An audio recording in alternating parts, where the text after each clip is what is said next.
vai aumentar de 0,5%, que hoje é uma alíquota diferenciada para os imóveis adquiridos, para os 3%, e mais a base de cálculo que vai partir do que era ali, mais 123% na planta genérica de valores. Nós temos um problema, para além da legalidade, uma ilegitimidade deste projeto com a população de Florianópolis. Né? Não, a justiça tributária que se busca, do ponto de vista até da justificativa do que o prefeito mandou para a Câmara de Vereadores, é um engodo, é uma falácia. Agora, o IPTU social, a Prefeitura diz que vai beneficiar 175 mil pessoas. Quer dizer, população que pagava mais e vai pagar menos, né? A população de baixa renda. Eu quero insistir nessa questão da justiça fiscal, né? Aí não se equilibra as coisas nesse ponto de vista? Renato, acho que a questão do parcelamento do solo é uma questão fundamental.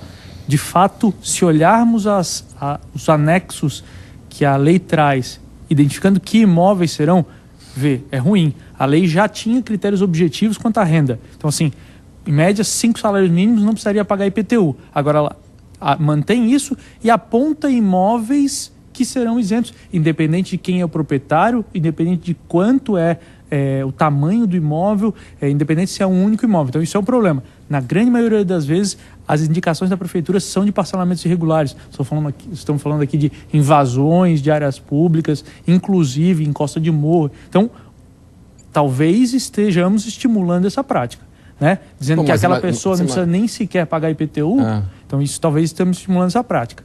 A outra questão para mim que é fundamental é a escolha.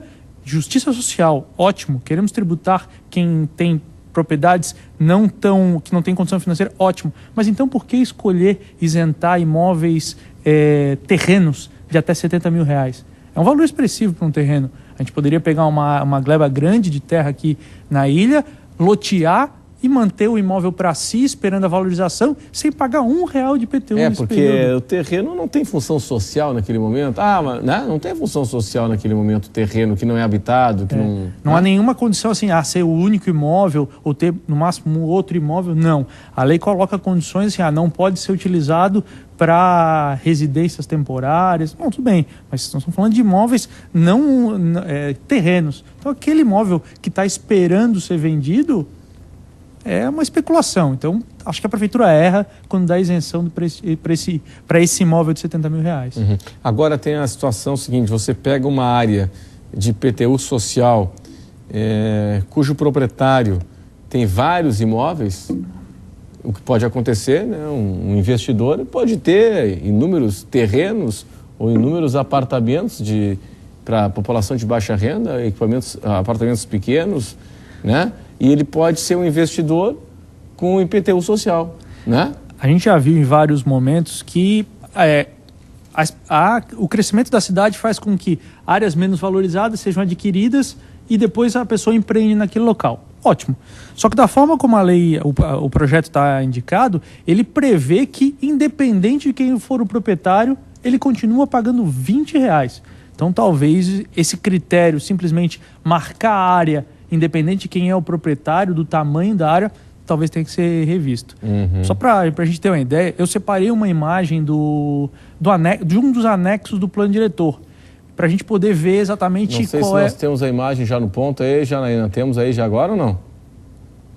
Bom, daqui a pouco. São as zonas especiais de interesse social? Isso. Eu separei uma delas, tem acho que 30 e tantas imagens. Uma delas a gente pode perceber claramente uma escolha equivocada.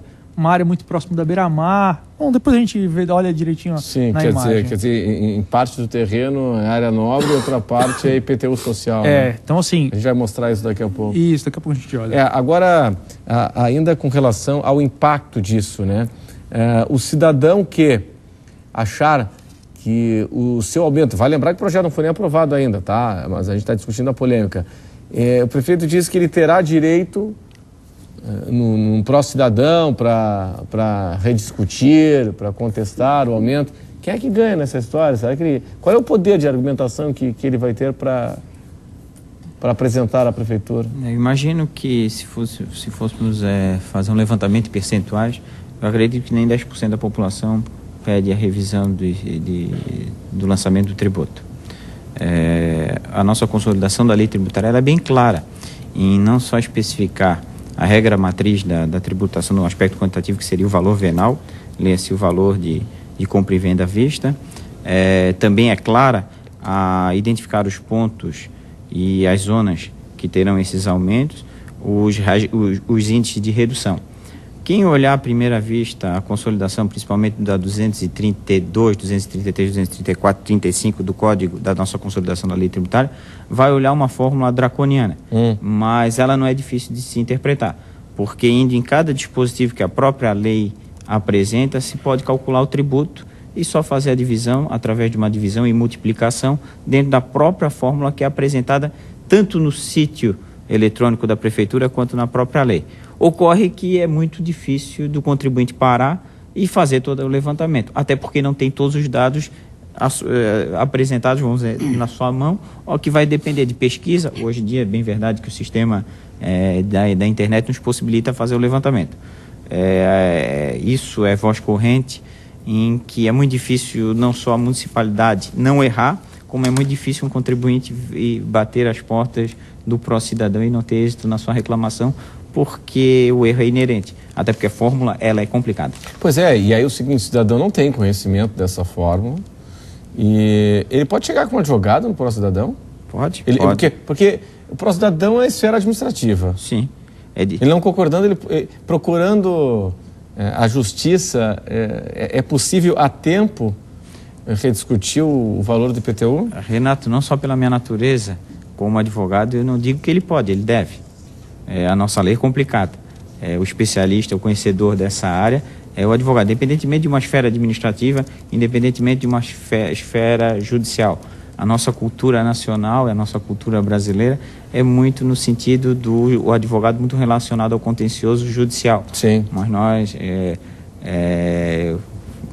falando aqui com o Vicente, com o Gabriel, a gente é suspeito da necessidade, da indispensabilidade do advogado em todas as esferas. E é o que a gente luta. Bom, seguinte, nós temos aí a imagem, né? Selecionada. Vamos dar uma olhadinha ali. Vamos ver então, pode ser? Agora, ok, tá aqui, ó. Pode ser nessa... Isso. Aqui a gente, à nossa direita aqui, a gente tá vendo ali a beira-mar, né? Ali, Tá. Aqui perto do Gabriel ali tá a beira-mar. A gente, um pouquinho mais para cima, a gente tem ali um finzinho do Tribunal da Justiça Federal, do lado da OAB, e do lado a gente tem 4 prédios que saem ali da beira-mar, hoje ocupados pelo Ministério Público Federal. A gente nota que os 2 prédios da frente estão fora do IPTU social, mas os 2 prédios de trás estão dentro do IPTU social, cada um vai recolher R$20. Tudo bem, pode ter sido um erro, pode ser, mas eu também não conferi os outros imóveis. Então, assim, o desenho dessa linha representa muita coisa, não se pode errar tão grosseiramente. Quer dizer, os 2 blocos da frente, ali os primeiros, nós temos a majoração, teremos a majoração. Sim, esses prédios terão uma majoração significativa. Né? E os 2 de trás, quer dizer, do lado. É o mesmo empreendimento, né? É o mesmo empreendimento, né? É o mesmo condomínio. Esse é um dos anexos da proposta de lei. IPTU social, ou seja, nós estamos falando da forma como a lei está colocada, não interessa quem é o proprietário dos 2 prédios, não interessa se são várias pessoas, se é uma só, cada um vai pagar R$20. Então, sim, nitidamente tem alguma coisa equivocada. E essa conta vai sobrar para o resto que está fora da linha, né? Tá, mas aí nesse caso, né, do ponto de vista de gestão, se for feito esse fatiamento da cidade social, aumentou, não aumentou, valorizou, não valorizou, é uma interpretação complicada, é um trabalho meticuloso. Renato, vamos olhar para o lado. A gente está vendo ali aquela uma área que hoje tem várias casas menores, que hoje se justificaria o IPTU social. Mas vamos imaginar que amanhã o Fernando compre aquela área toda.